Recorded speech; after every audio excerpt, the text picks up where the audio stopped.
Hi, how are you doing? Today we're doing a February wrap up. Also a bit of a different angle than normal. I don't know. I was feeling it. But yeah, February ended up being a very hectic and busy month for me. So I didn't read as much as I typically do. But like looking at my stats now, I am actually quite happy with what I did manage to read. So let's just go over the stats to begin with. So in total, I read 7 books in February, which amounted to 3,184 pages read, which is an average of 454.85 pages per book and an average of 113.71 pages per day. I finished 1 series and 0 DNFs, so that's great. And then for format, we have 3 books I own, 3 galleys from that galley and 1 library book. For star ratings, we're all over the place. We have 1 1-star, 2 2-stars, 1 3-star, 1 4-star, and 2 5-star with an average rating of 3.14. And then for age range, this is the first time ever that I think that I've only had adult books, because I read 7 adult books. No other genre, no other age range. I think that's the first time that's ever happened, so that's also very fun. And then for genre, we have 4 contemporaries, 1 historical, 1 mystery thriller, and 1 fantasy. So yeah, those are the stats. Let's just get into the books that these stats represent, of course. Starting with the first book that I read this month, which is Deep End by Ali Hazelwood, which I gave 5 out of 5 stars to. This came out this month. I bought it on release date, started reading it on release date, and I finished it within 24 hours, but technically I finished it the day after, and I just fucking loved it, as you can tell by my 5-star rating.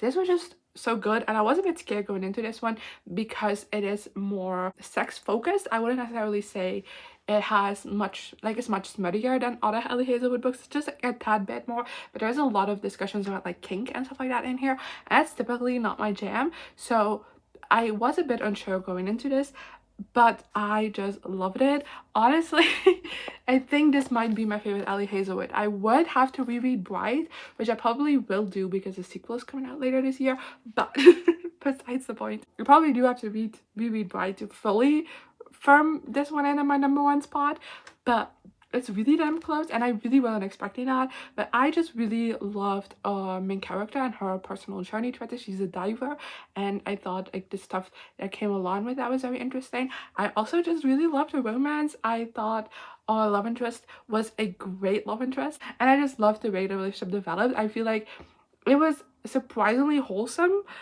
considering this has been pitched as kind of more the sex book. That was a bit of a surprise to see just how wholesome this book was within, like, outside of that sex relationship.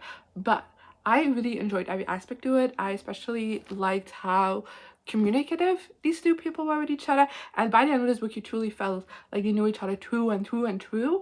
I was squealing, I was giggling, I was having a good time, so I just love this. That's all I gotta say about it.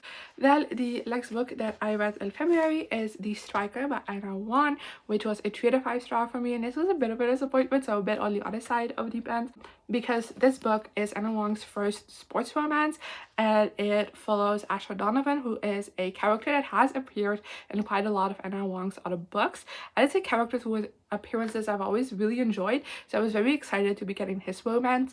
But this just fell flat for me. It is a really big book. There's a lot of pages, and I feel like a whole lot happens in this book, and it definitely did not need to be the amount of pages that it is, in my opinion, because everything just felt so underdeveloped. I felt like there was a lot of telling not showing as well, which kind of made it hard for me to fully attach to these characters. I feel like the relationship was very insta-love and not really developed that much, which again, what are we doing with this many pages? And I generally feel like this could have been wrapped up like 200 pages from the end. We could have already like tied things up in a neat bow, and we just didn't. And I don't know, I didn't actively dislike reading this book. There's nothing about this that I really just like had a bad time with or think was bad. I just think this was a whole lot of nothing. I was very mid, so it landed on a 3 star for me, sadly enough. Then next I read Change of Heart by Falon Ballard, which I give 2 out of 5 stars as soon as I got it from that galley. This again was another disappointment. I kind of don't want to talk about it, because I was quite excited for this. But basically my main issue with this book is again that it felt very undercooked. I feel like the concept of this was very interesting, and there were some moments while reading this book that I was enjoying my time, which is why it's a 2 not a 1. But I feel like the characters were extremely underdeveloped. Like there was no personality to be found anywhere. I barely know anything about the love interest, and then the relationship also was just extremely underdeveloped. And then there was also this thing where I feel like the second half of this book takes place in a very different time than the first half of this book, because we just ignore so many things that were brought up as like soon to be important plot points in book 1 in the first half, and then the second half was just like, I never heard of those things before. And it felt odd. I don't know, I feel like it had its moments, but overall the execution just failed to deliver for me. And then next I read Dream Girl Drama by Tessa Bailey, which I gave 1 star to, and it's another gal I got from Neck Alley. Woof, this was rough. This was really rough. And I pushed through because I did like a few main character. I do have to say that I liked her personal journey. I thought that was interesting. Her kind of like fight for independence and not wanting to be as codependent on her mom, I thought was great. I thought that was really well done. But all the rest of this was just shite. I apologize. And again, this is a disappointment because this couple showed up in the previous book of the series, because it is like a series of standalone romances following like different couples, and this couple did get teased in the previous book, and I was very curious about the dynamic, but yikes. I just really mainly despised our male main character. I thought he was awful, and there was no redeeming quality about him. I apologize. I thought he was shit and so manipulative and just not a good love interest at all, and I hated him so much. And therefore I also just didn't really buy into the romance. But I also just think even if I would have liked the male main character, I still think the romance is underdeveloped. It is again very incel-of and just doesn't really have any further development behind that initial moment, and just constantly goes on that like I love you, but like where did this come from? I don't know. So I don't know, I really just did not like this book. I apologize. Then next I read Queen Charlotte by Julia Quinn and Shonda Rhimes, which I give 2 to 5 stars to. I actually don't know how popular of an opinion that would be, because I have never heard anyone talk about the book. The show I've heard a lot of great things about, and I haven't seen it yet, but having read this, I'm actually very curious to check out the show. So I guess in that sense this book succeeded in its setup, because that's generally the only reason this book exists, because there is nothing else to it. Like the passion completely gone. I feel like my main issue with this book is that Queen Charlotte, our titular character, feels like a side character in this book. Like she does nothing. Like she has low progression of her own. She doesn't have a storyline of her own. She's just there.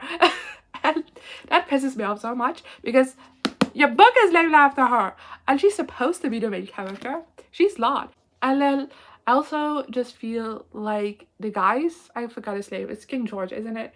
Isn't his name George? I should know this because this is history. Yes. So George's storyline I thought was interesting, but just by the end it got very repetitive, and I'm just like, okay, we're talking in circles now. I don't like it.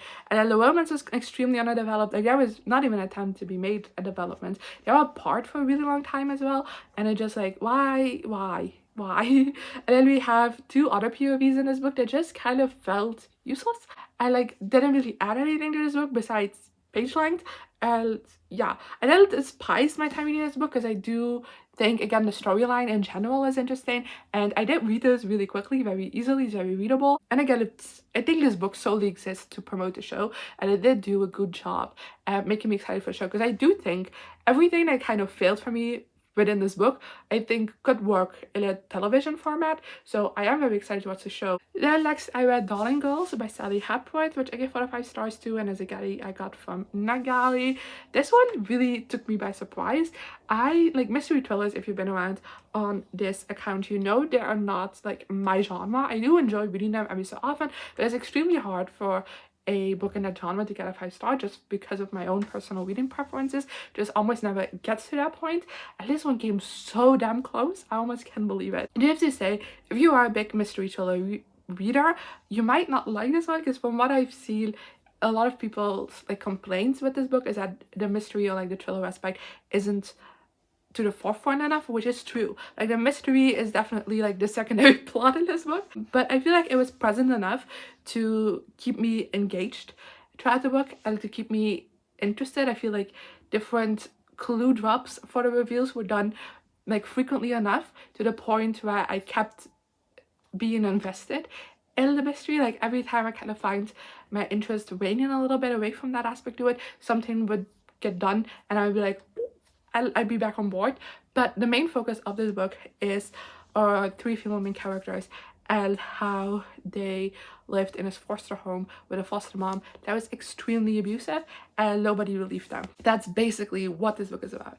And I thought that was so well executed. I feel like it shows this foster mom abuse really well because it's mainly emotional abuse. There are towards the end, because it ramps up throughout the book, there are like some moments of physical abuse, but it mainly is emotional abuse. And I feel like the way it's done is so well done, and you truly, and also just feel so creepy in a sense, and you feel the horror of living in that moment because it is just so realistically done, and how she manipulates like other authority figures within these girls' lives to believe that she isn't actually being abusive and these kids have just been traumatized and are overreacting. I thought that was all just so well written. And I also, what I enjoyed about this is that even though it is about the flaws in the foster system and how a lot of fucked up things happen in a foster system, even though it's about that, it also very much shows love and respect to foster families, to foster kids, and to even the system, like people working within the system. I feel like it does a great job at not villainizing the whole like foster system, but also pointing out the flaws within it.